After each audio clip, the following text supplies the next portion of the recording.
Khellendros, the storm over Krynn, known also as the Portal Master, and soon you will figure out why. Greetings and welcome back to my channel, guys. How are you doing today? So in this video we are going to discuss Khellendros, the mightiest blue dragon of them all. So let's hit the intro and begin.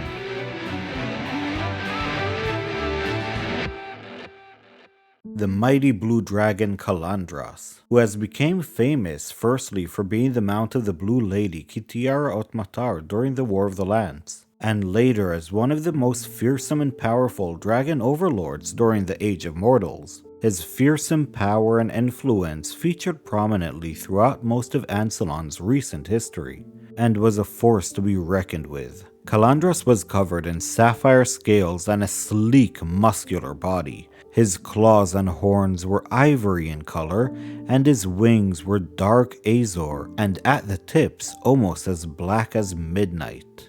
From nose to tail, the blue dragon measured almost 400 feet in length at the height of his power during the Age of Mortals. As a young dragon on his home world, Khellendros constantly had to run and hide from the larger dragons, just in a bid to survive. After a time, he grew increasingly tired of all of this nonsense, and used his powerful magic to open pathways to different worlds. The blue dragon became rather adept in searching through the ether, and on one such journey he encountered the goddess Takisis. The Dark Queen told Khellendros that if he would come to Krynn and be her servant, she would one day conquer the world and let him rule over mortals in her stead. The dragon agreed and made the journey through the ether to the new world. Not long after arriving in this new world, in approximately 240 AC, Khellendros encounters the blue dragon, Nadir, who he mated with and later produced a child called Zephyr. When the dragon armies were forming, Khellendros was paired with the dragon high lord, Kartalin of Kor.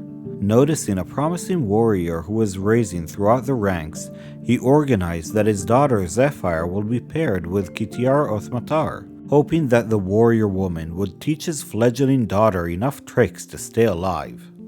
And in 348 AC, the Blue Wing went on an offensive into the Nusi region. Led by the High Lord and Khellendros, the fearsome blue dragon led the charge which devastated the locals. However, during the fighting, Kartilan was killed by a group of archers, and his daughter Zephyr was struck down by elemental magic. Seeing Zephyr's rider Kitiara plummeting to her death, Khellendros swooped down and saved the warrior. The pair then led the rest of the assault against the tribes of Chelsea, routing them completely in honor of Zephyr and Kartilin.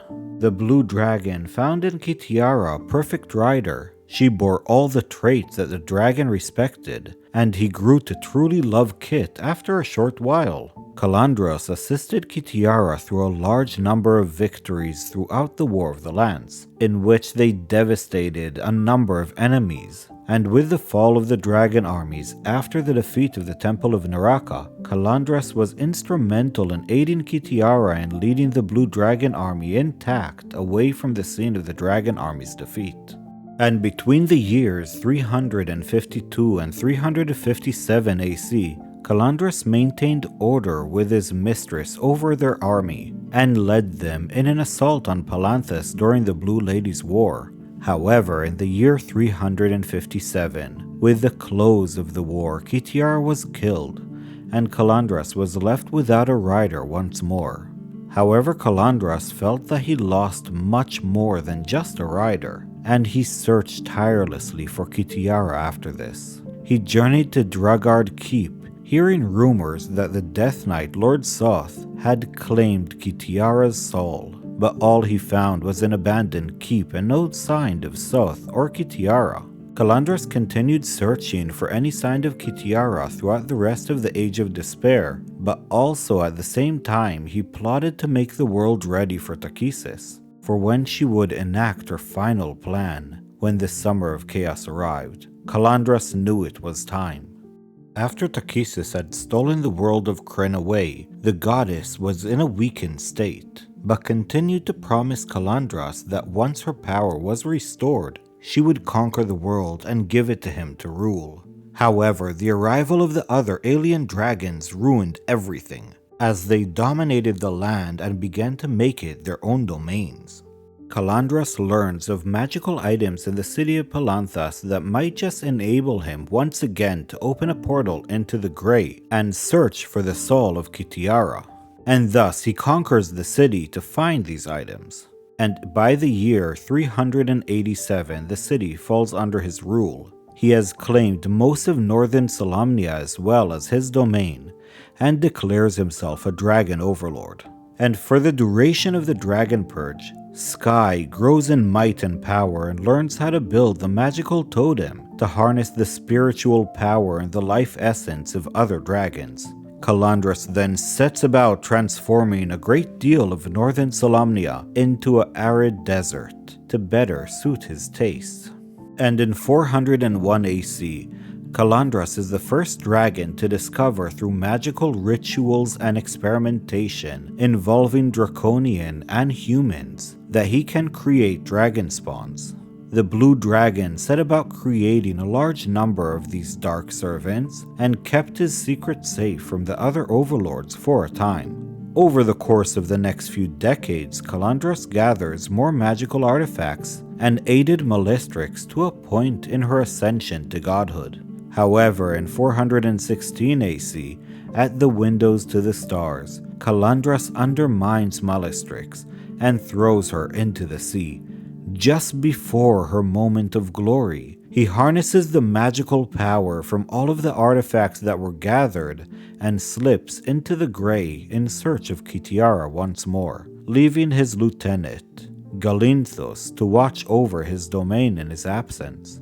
Years later, Khellendros returns to his domain and takes leadership of it once more, and he witnesses the fall of the green dragon Dragonlance with some degree of pleasure in the start of the War of the Souls, which breaks out 5 years after his disappearance. The dragon is then informed about the girl Mina by one of her blue dragon servants, Smelt, who organize a meeting between the two. And at that meeting, Khellendros rages about what he was owed and how Takhisis promised the world to him. Mina responded by reprimanding him for his foolishness in giving his loyalty to someone other than the one god. The blue dragon in his rage blasts Mina with his lightning breath. However, through the power of Takhisis, Mina rose and returned the lightning in force, devastating the dragon. And as Mina left Khellendros for dead, he was visited by the blind dragon Mirror, who he told about the fate of the metallic dragons and of his own origin, as well as the plans of Takhisis. And Malistrix, learning about the dying Khellendros, flies over to his lair, finishing him off for good, and taking his skull for her totem, saying that he could now finally rest with his beloved Kitiara in the afterlife. And that, my dear friends, is the story of Khellendros, the biggest and strongest blue dragon on Ansalon. I hope you enjoyed this short story and the continuation of the Dragons of Krynn. We'll see you in the next one and have a lovely day.